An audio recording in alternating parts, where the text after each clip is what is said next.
हमदर्द TV वेख रहे हो तुसी। मैं हाँ तुहाडे नाल नवदीप कौर। वड्डी खबर इस वेले राम रहीम नाल जुड़ी सामने आ रही है कि राम रहीम नूं 21 दिन की जिहड़ी फरलो मिली हुई सी ਉਹ ਅੱਜ खत्म हो रही है ते सवेर हुंदियां ही राम रहीम जिहड़ा सलाखां दे पिछे होवेगा। वड्डी खबर है इस वेले दी कि चोणां दे दौरान उसनूं 7 फरवरी नूं आ जिहड़ी फरलो मिली सी, 21 दिन की फरलो मिली सी ते हुण कल यानी कि सोमवार नूं सवेर हुंदियां ही राम रहीम आ जिहड़ा जेल दे पिछे जां सलाखां दे पिछे होवेगा ते जेल दीयां रोटियां खावेगा। हालांकि चर्चा ये भी आ रही है कि उसकी फरलो आ जिहड़ा उसनूं एक्सटेंड भी किया जा सकता है, पर इस दे जिहड़े चांस ने वो बहुत घट ने क्योंकि पहले ही राम रहीम के खिलाफ आ जिहड़ा जदों उसनूं फरलो मिली सी तां काफ़ी जिहड़े लोकां दे वल्लों आ पटीशन दायर की गई सी। सो हुण राम रहीम दे पैरोकार ने जिहड़े ਉਹ ਉਸ ਨੂੰ ਦੇਖਣ ਦੇ ਲਈ ਆ ਜਿਹੜਾ ਉਹਨਾਂ ਦੇ ਵਿੱਚ ਕਾਫੀ ਉਤਸ਼ਾਹ ਦੇਖਣ ਨੂੰ ਮਿਲ ਰਿਹਾ ਹੈ ਕਿ ਕੱਲ ਜਦੋਂ ਉਹ ਸੁਨਾਰੀਅਲ ਜੇਲ੍ਹ ਦੇ ਵਿੱਚ ਜਾਣਗੇ ਤਾਂ ਉੱਥੇ ਵੱਡੀ ਗਿਣਤੀ ਦੇ ਵਿੱਚ ਰਾਮ ਰਹੀਮ ਦੇ ਜਿਹੜੇ ਪੈਰੋਕਾਰ ਨੇ ਉਹ ਵੀ ਉੱਥੇ ਪਹੁੰਚ ਸਕਦੇ ਨੇ। ਹਾਲਾਂਕਿ ਪੁਲਿਸ ਦੇ ਵੱਲੋਂ ਆ ਜਿਹੜਾ ਪੁਖਤਾ ਪ੍ਰਬੰਧ ਵੀ ਕੀਤੇ ਗਏ ਨੇ, ਪਰ ਡੇਰਾ ਪੈਰੋਕਾਰਾਂ ਦੇ ਵਿੱਚ ਮਾਯੂਸੀ ਦਾ ਆਲਮ ਆ ਜਿਹੜਾ ਉਹ ਵੇਖਣ ਨੂੰ ਮਿਲ ਸਕਦਾ ਹੈ क्योंकि किते ना किते जिहड़े डेरा प्रेमी ने जां डेरा राम रहीम दे पैरोकार ने वो नहीं चाहते कि जिहड़ा उन्हां दा डेरा मुखी है राम रहीम वो फिर तो जेल दे विच जावे। पर कल यानी कि सोमवार नूं राम रहीम आ जिहड़ा फिर सलाखां दे पिछे होवेगा ते फिर हुण जिहड़ा जेल दीयां रोटियां खावेगा। 21 दिन की फरलो मिली सी चोणां दे दौरान आ जिहड़ा 7 फरवरी नूं फरलो दित्ती गई सी। 2022 दीयां जिहड़ियां विधान सभा चोणां सी इस दे मद्देनज़र राम रहीम नूं जिहड़ी फरलो मिली सी। हालांकि इस नूं आ जिहड़ा सियासत दे नाल चोणां दे नाल जोड़ के वेख्या जा रहा है, पर इस चीज़ इहदा स्पष्टीकरण उदों हो गया जदों राम रहीम दे वल्लों अपने जिहड़ा डेरा प्रेमियां नूं इह कह दित्ता गया सी कि तुसीं जिहड़ियां वोटां पाउणियां ने अपनी जिहड़ी तुहाडी कीमती वोट आ ओह तकड़ी ते फुੱਲ ਦੇ ਨਿਸ਼ਾਨ ਤੇ ਆ ਜਿਹੜਾ ਮੋਹਰ ਲਗਾਉਣੀ ਆ। ਤਾਂ ਉਸ ਤੋਂ ਬਾਅਦ ਆ ਜਿਹੜਾ ਹੋਰ ਵੀ ਸਿਆਸਤ ਗਰਮਾ ਗਈ ਸੀ ਤਾਂ ਉਦੋਂ ਤੋਂ ਜਿਹੜਾ ਲੋਕਾਂ ਦਾ ਜਾਂ ਕਹਿ ਸਕਦੇ ਆ ਕਿ ਕਈ ਸਿਆਸਤਦਾਨਾਂ ਦੇ ਵਿੱਚ ਵੀ ਇਸ ਨੂੰ ਲੈ ਕੇ ਜਿਹੜਾ ਸ਼ੱਕ ਸੀ। ਹਾਲਾਂਕਿ ਵਿਰੋਧੀਆਂ ਦੇ ਵੱਲੋਂ ਚਾਹੇ ਉਹ ਕਿਸਾਨਾਂ ਦੀ ਪਾਰਟੀ ਹੋਵੇ ਜਾਂ ਜਿਹੜੇ ਆਜ਼ਾਦ ਉਮੀਦਵਾਰ ਨੇ ਉਹਨਾਂ ਦੇ ਵੱਲੋਂ ਆ ਜਿਹੜਾ ਇਸ ਤੇ ਜ਼ਰੂਰ ਸਵਾਲ ਖੜੇ ਕੀਤੇ ਗਏ ਸੀ, ਪਰ ਵੱਡੇ ਸਿਆਸਤਦਾਨ ਰਵਾਇਤੀ ਪਾਰਟੀਆਂ ਦੇ ਜਿਹੜੇ ਸਿਆਸੀ ਆਗੂ ਨੇ ਉਹ ਤਾਂ ਡੇਰੇ ਦੇ ਵਿੱਚ ਅਕਸਰ ਜਾਂਦੇ ਨੇ, ਉੱਥੇ ਸਿਰ ਝੁਕਾਉਂਦੇ ਨੇ। ਹਾਲਾਂਕਿ ਇਹਨਾਂ ਨੂੰ ਕਿਹਾ ਜਾਂਦਾ ਹੈ ਕਿ ਵੋਟਾਂ ਦੇ ਨੇੜੇ ਆ ਜਿਹੜਾ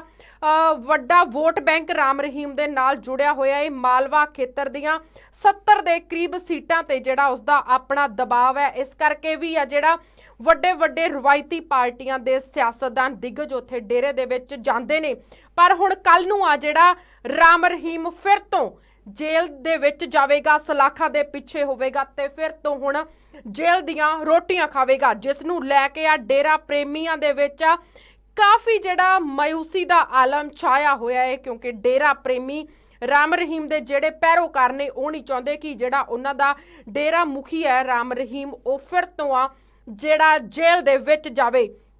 पर इत्थे तुहानूं दस दिंदे आ कि डेरा प्रेमी ने हालांकि उहदे ते पत्रकार दी मौत ਜਾਂ ਸਾਧਵੀ ਯੋਨ ਸ਼ੋਸ਼ਣ ਦੇ ਕਈ ਮਾਮਲੇ ਉਹਦੇ ਤੇ ਦਰਜ ਕੀਤੇ ਗਏ ਨੇ, ਪਰ ਇਸ ਸਭ ਦੇ ਵਿਚਕਾਰ ਵੀ ਆ ਜਿਹੜਾ ਉਸਨੂੰ ਫਰਲੋ ਮਿਲੀ ਸੀ ਤੇ ਹਾਲ ਹੀ ਦੇ ਵਿੱਚ ਬੀਤੇ ਦਿਨੀ ਕੁਝ ਦਿਨ ਪਹਿਲਾਂ ਰਾਮ ਰਹੀਮ ਨੂੰ ਆ ਜਿਹੜੀ Z+ ਸਿਕਿਉਰਿਟੀ ਵੀ ਦਿੱਤੀ ਗਈ ਸੀ। ਹਾਲਾਂਕਿ ਸਰਕਾਰ ਦੇ ਵੱਲੋਂ ਇਹ ਕਿਹਾ ਗਿਆ ਸੀ ਕਿ ਡੇਰਾ ਮੁਖੀ ਰਾਮ ਰਹੀਮ ਨੂੰ ਆ ਜਿਹੜਾ ਖਾਲਿਸਤਾਨ ਦੇ ਸਮਰਥਕਾਂ ਤੋਂ ਆ ਧਮਕੀਆਂ ਮਿਲ ਰਹੀਆਂ ਨੇ, ਜਿਸ ਕਰਕੇ ਉਸਨੂੰ Z+ ਸਿਕਿਉਰਿਟੀ ਆ ਜਿਹੜੀ ਦਿੱਤੀ ਗਈ ਸੀ। Z+ ਸਿਕਿਉਰਿਟੀ ਦੇਣ ਤੋਂ ਬਾਅਦ ਵੀ ਆ ਜਿਹੜਾ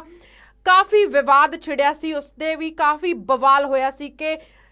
ਕਿੰਨੇ ਉਹਦੇ ਤੇ ਸਾਧਵੀ ਯੋਨ ਸ਼ੋਸ਼ਣ ਜਾਂ ਛਤਰਪਤੀ ਪੱਤਰਕਾਰ ਦੀ ਮੌਤ ਦਾ ਮਾਮਲਾ ਹੋਵੇ, ਕਈ ਮਾਮਲੇ ਉਹਦੇ ਤੇ ਦਰਜ ਨੇ, ਪਰ ਫਿਰ ਉਸਨੂੰ Z+ ਸਿਕਿਉਰਿਟੀ ਆ ਜਿਹੜੀ ਕਿਉਂ ਦਿੱਤੀ ਗਈ ਆ। ਹਾਲਾਂਕਿ ਕਈ ਉਮੀਦਵਾਰਾਂ ਦੇ ਵੱਲੋਂ ਆ ਕੋਰਟ ਦੇ ਵਿੱਚ ਵੀ ਪਟੀਸ਼ਨ ਪਾਈ ਗਈ ਸੀ ਕਿ ਉਸ ਨੂੰ ਜਿਹੜੀ ਫਰਲੋ ਦਿੱਤੀ ਆ ਉਸ ਦਾ ਕਾਰਨ ਦੱਸੋ ਕਿ ਕਿਉਂ ਉਸ ਨੂੰ ਫਰਲੋ ਆ ਜਿਹੜੀ ਮਿਲੀ ਆ। ਤਾਂ ਉਸ ਦੇ ਬਾਅਦ ਕੋਰਟ ਨੇ ਵੀ ਜਿਹੜਾ ਸਰਕਾਰ ਦੇ ਕੋਲੋਂ ਜਵਾਬ ਮੰਗਿਆ ਸੀ। ਤਾਂ ਫਿਰ ਉਸ ਤੋਂ ਬਾਅਦ ਹਰਿਆਣਾ ਦੀ ਗੱਲ ਕੀਤੀ ਜਾਵੇ ਤਾਂ ਉੱਥੋਂ ਵੀ ਇਹ ਬਿਆਨ ਸਾਹਮਣੇ ਆਇਆ ਸੀਗਾ ਮਨੋਹਰ ਲਾਲ ਖੱਟਰ ਦਾ ਕਿ ਜਿਹੜੀ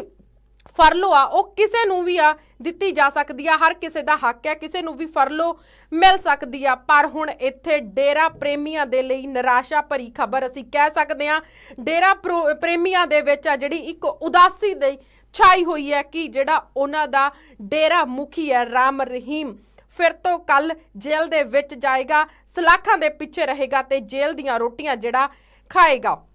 ਹਾਲਾਂਕਿ ਚਰਚਾ ਹੋ ਰਹੀ ਹੈ ਕਿ ਉਸ ਦੀ ਫਰਲੋ ਆ ਜਿਹੜੀ ਐਕਸਟੈਂਡ ਹੋ ਸਕਦੀ ਹੈ, ਪਰ ਜਿਸ ਦੇ